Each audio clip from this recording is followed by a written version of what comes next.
Hi friends, welcome to women FM. అందరూ బాగున్నారండి? మీ టైంని ఎంజాయ్ చేస్తున్నారా? మీ టైం అంటే మన కోసం సంతోషంగా మన టైంని కేటాయించుకుని మనకి ఏ పనులు చేస్తే మనం సంతోషంగా ఉంటామో, ఏ పనులు మనకి ఆనందాన్ని ఇస్తాయో అలాంటి పనులు చేసుకుంటూ మన కోసం మనమే టైం కేటాయించుకోవటం అనమాట. కోర్స్ ఎవ్రీ విమెన్కి అసలు సమయం అనేది ఉండదు. ఎందుకంటే అత్తగారు మామగారులు పూర్వకాలం అంటే కలిసి ఉండేవాళ్ళు కాబట్టి, జాయింట్ ఫ్యామిలీ కాబట్టి వాళ్ళకి అసలే టైం ఉండేది కాదు. అత్తగారు మామగారు ఆడపడుచులు పిల్లలు పెద్దవాళ్ళు ఇల్లంతా శుభ్రం చేసుకోవటం, ఇలా వాళ్ళకి అసలు కంటిన్యూస్ పని ఉంటూనే ఉంటుంది. ఈ హడావిడి సందర్భంలో వాళ్ళ కోసం వాళ్ళు ప్రశాంతంగా ఏ పనులు చేసుకుంటే వాళ్ళకి వాళ్ళు కాసేపు సరదాగా రకరకాల కొంతమంది కొన్ని పనులు ఇష్టం. కొంతమందికి దేవుడితో గడపడం, పూజ చేసుకోవడం ఇష్టం. కొంతమందికి షాపింగ్ ఇష్టం. కొంతమందికి ఈ పనులు చేస్తూ చేస్తూ కబోర్డ్స్లో ఉన్న బట్టలు తీసుకుని వేసుకుని కొత్తవి కొనుక్కుంటే వేసుకుని చూసుకునే టైం కూడా ఉండదు. ఉద్యోగాలు చేసే వాళ్ళకి కూడా అంతే. కొంతమంది షాపింగ్ చేసి వచ్చినా కూడా మళ్ళీ వేసుకుని చూసుకునే అంత టైం కూడా ఉండదు. అలా వాళ్ళ కోసం స్పెషల్గా కొంచెం టైం తీసుకొని చక్కటిగా వాళ్ళకి వాళ్ళు ఆరోగ్యం మీద శ్రద్ధ పెట్టాలనుకుంటున్నారా, లేదా ఫ్రెండ్స్తో కలిసి గడపాలనుకుంటున్నారా, లేదా ఒకళ్ళు షాపింగ్కి వెళ్దాం అనుకుంటున్నారా, లేదన్నా ఏదైనా కొనడానికి వెళ్దాం అనుకుంటున్నారా, ఇలా ఏ పనులు చేస్తే మీకు సంతోషాన్ని కలిగిస్తాయో అలాంటి పనులు కనుక మీరు చేస్తే ఈ చిన్న పని అండి, ఇది ఊరికి అబ్బో వాళ్ళకి వాళ్ళు బాగానే టైం స్పెండ్ చేసుకుంటారు అనుకుంటారు. కానీ ఈ చేసే చిన్న పని మనకి విపరీతమైన ఆరోగ్యాన్ని ఆనందాన్ని కలిగించి మనని చాలా సంతోషానికిను ఇంకా ఎనర్జెటిక్గా పనిచేయడానికి కుదురుతుంది అనమాట.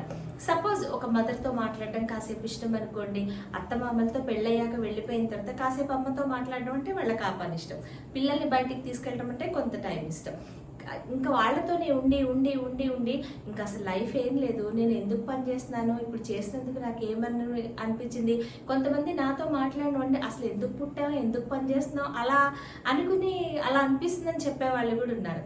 కాబట్టి వాళ్ళకి ఏ ఇష్టమైన వ్యాపకాన్ని వాళ్ళు కొనసాగిస్తూ ఏ పని చేస్తే వాళ్ళు సంతోషంగా ఉంటున్నారో ఆ పని చేసుకోవడానికి వాళ్ళకి కొంచెం టైం కేటాయించుకుని కాసేపు వాకింగ్ చేయండి, కాసేపు మెడిటేషన్ చేయండి, లేదా మీకోసం మీరు షాపింగ్కి వెళ్ళండి, లేదా కూరగాయలు తెచ్చుకోవడానికి కూడా కాసేపు వెళ్ళిపోతే నలుగురు మనుషుల్ని చూసి కాసేపు మైండ్ ఫ్రెష్ అయిపోయి, కొంతమందికి వర్షంలో తడిస్తే ఇష్టం, కొంతమందికి సరదాగా అలా నడిచొస్తే ఇష్టం, కొంతమందికి చుట్టుపక్కలతో మాట్లాడితే ఇష్టం, కొంతమందికి ఒంటరిగా వాళ్ళలో వాళ్ళే హ్యాపీగా ఉంటే ఇష్టం, కొంతమందికి సినిమా చూడటం ఇష్టం, కొంతమందికి సీరియల్స్ చూడటం ఇష్టం. ఇలా ఎవరి ఇష్టం వాళ్ళదండి. ప్రపంచంలో అందరూ ఒక మనిషిలా ఒకళ్ళు ఉండరు. కాబట్టి నేను ఆ మహిళలందరికీ ఏం చెప్పదలుచుకున్నంటే, మీకు సంతోషాన్ని ఇచ్చే పనిని రోజులో మీకోసం కాసేపు కేటాయించుకుని తర్వాత ఇంటి పనుల్లో మీరు శ్రద్ధ పెట్టారంటే మీరు హెల్దీగా ఇంకా ఎక్కువ పనిచేసే విధంగా, అది మీరు ఆనందంగా గడపడానికి రోజంతా, లేదా ఇన్ ఫ్యూచర్ ఈ పని అయ్యాక నేను ఈ ఫ్యూచర్లో ఇది చేయాలి,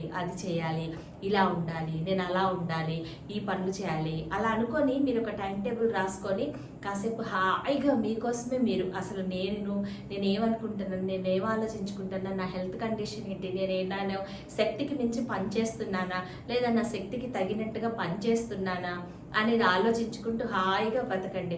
అయ్యో ఈ పని చేయకపోతే వాళ్ళు బాధపడతారు, ఆ పని చేయకపోతే వాళ్ళు బాధపడతారు, ఇలా అనుకొని అందరినీ ఏం చేస్తే నేను ఎదుటి వాళ్ళని సంతోషపరచాలి, ఎదుటి వాళ్ళ కోసం చెయ్యాలి, ఈ బట్టలు వేసుకుంటే వాళ్ళు ఏమనుకుంటారు, ఈ వంట చేస్తే వాళ్ళు ఏమనుకుంటారు, ఇలా తింటే వాళ్ళు ఏమనుకుంటారో ఇలా అనుకోకుండా ఏమైనా అనుకోనివ్వండి, మీ శక్తానుసారం మీకు నచ్చినట్టు మీరు పని చేసుకొని చక్కగా మీకు తోచినట్లుగా మీ ఎంతవరకు చేయగలిగితే అది సిన్సియర్గా చక్క ప్రేమగా చేశారనుకోండి, మీరు ఫస్ట్ సెల్ఫ్ దీన్ని మించి ఇంకెవరు ఏం చేయలేమండి. అంటే ఫస్ట్ మన మనసుని మించిన దేవాలయం కానీ, మనసుని మించిన కోర్టు కానీ ప్రపంచంలో ఇంకోటి లేదు. నేను కరెక్ట్ చేశానా, తప్పు చేశానా, నేను సిన్సియర్గా చేసినప్పుడు ఎదుటివాడు నన్ను అనుకున్నా నేను బాధపడకూడదు, నేనైతే కరెక్ట్గానే చేయాలి, ఇది వాళ్ళకి తర్వాత అనేది తెలుస్తుంది అనుకుని మనశ్శాంతిగా చక్కగా.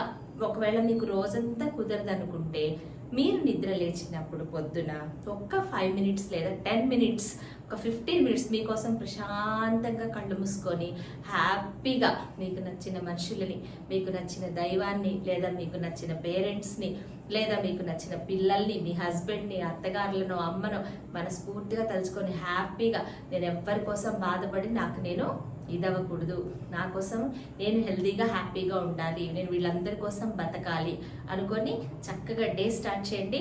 మీ టైం మీకోసం మీరు సొంతగా టైంని కేటాయించుకొని హ్యాపీగా ఆనందంగా పనిచేసుకుంటూ చక్కగా ఇంట్లో వాళ్ళని మీరు సంతోషంగా ఉంటేనే మీ చుట్టుపక్కలందరూ డెఫినెట్గా మీ ఫ్యామిలీలో వాళ్ళందరూ సంతోషంగా ఉంటారు కదా. అందుకని ఇది నేను కూడా ఎక్స్పీరియన్స్ చేశాను కాబట్టి మీకు చెప్తున్నాను. ఒక ఆవిడకిటండి చాలా చక్కగా వంట చేసుకుని రకరకాలు తినడం అంటే చాలా ఇష్టం అనమాట.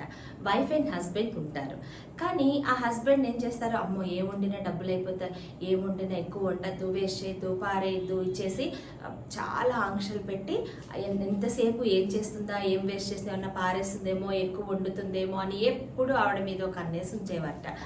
చివరికి ఆవిడ ఏం చేశారు, ఇది భరించలేక ఆయన బయటికి వెళ్ళిపోగానే చక్కగా రకరకాలవన్నీ వండుకొని తిని హ్యాపీగా ఆయన వచ్చేసరికి అన్నీ క్లీన్ చేసేసి, మళ్ళీ తిడతారు కదా, క్లీన్ చేసేసి చక్కగా నీట్గా ఉంచి కామ్గా ఉండిపోయేట. అతను వచ్చినప్పుడు ఎక్కువ ఏమి తీసుకునేవారకంట. ఆయనకు ఒకసారి డౌట్ వచ్చింది, ఏంటి ఇప్పుడు ఏమీ తినట్లేదు, అస్సలకి చెప్పినట్టు ఏది వండట్లేదు, సరిగ్గా ఇంత పొదుపుగా చేస్తుంది ఏంటంటే ఒకసారి ఆయనకి డౌట్ వచ్చిందిట. అప్పుడు ఆయన మళ్ళీ బయటికి వెళ్ళిపోయి మళ్ళీ తలుపు ఇంటి ముందు నిల్చుని చూస్తున్నట్ట, ఏం చేస్తుంది అని చెప్పి చూస్తుంటే ఘుమలాడిపోతుందట ఇల్లంతా. చక్కగా రకరకాల వంటలకు నచ్చినవన్నీ చేసుకుని హ్యాపీగా తింటున్నట్టాడ. సడన్గా ఈయన వచ్చేసారు. ఒకసారికి అదేంటి అసలు, మరి అవును నీకు ఏది ఇష్టం ఉండదు, నన్ను ఏది చేయనివ్వరు, నన్ను ఎలాగో నా ఇష్టం వచ్చినట్టు ఉండనివ్వరు, నేను మిమ్మల్ని సాటిస్ఫై చేయలేను, మరి నేనేం చేయను, నేను సంపాదించిన దాంతో లేదా నాకు వీళ్ళు ఇచ్చిన వాళ్ళు ఇచ్చిన బహుమతి డబ్బులన్నీ దాచుకొని చక్కగా వండుకొని తింటున్నానని చెప్పాట. అప్పుడు ఆయన అన్నట్ట, సరే నా తప్పు అయిపోయింది, నువ్వు నన్ను తప్పుగా అనుకోవద్దు, నేను పొదుపు అనుకున్నాను కానీ నేను సంతోషపరుస్తున్నాను, నేను ఊహించలేకపోయాను, ఒక పని చేయకి నేను కూడా కాంట్రిబ్యూట్ చేస్తాను, తప్పకుండా నీకు ఏది కావాలంటే అది చేస్తాను, నువ్వు కూడా చక్కగా తిని నాకు కూడా పెట్టు అని చెప్పారట. అలాగా ఇష్టమైన పనిని చేయనివ్వకపోతే తెలియకుండా చేయాల్సి వస్తుంది. కాబట్టి మీ అలవాట్లు, మీ వ్యాపకాలు, మీ సంతోషాలు హ్యాపీగా మీ ఇష్టం వచ్చినట్టు మీరు రోజుకి కాసేపైనా, వారంలో ఒకసారైనా, నెలలో ఒకసారైనా ఎక్కడికైనా వెళ్ళాలనున్నా, ఎవరితో గడపాలనున్నా, మీ ఫ్రెండ్స్, మీ పేరెంట్స్, మీ చుట్టాలు, మీ ఇన్లాస్ ఎవరితో మీకు ఏ పని చేయాలంటే ఆ పని మాత్రం తప్పకుండా చేయండి.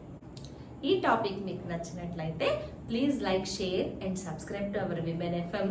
Thanks for watching. ఇష్టమైన వ్యాపకాన్ని కొనసాగిస్తూ మానకుండా మీకు ఇష్టమైన పనిని, ఒక్క పనినైనా సరే మీకోసం మీరు కేటాయించుకున్న పనిని చేసుకుని సంతోషంగా గడపండి. Thank you.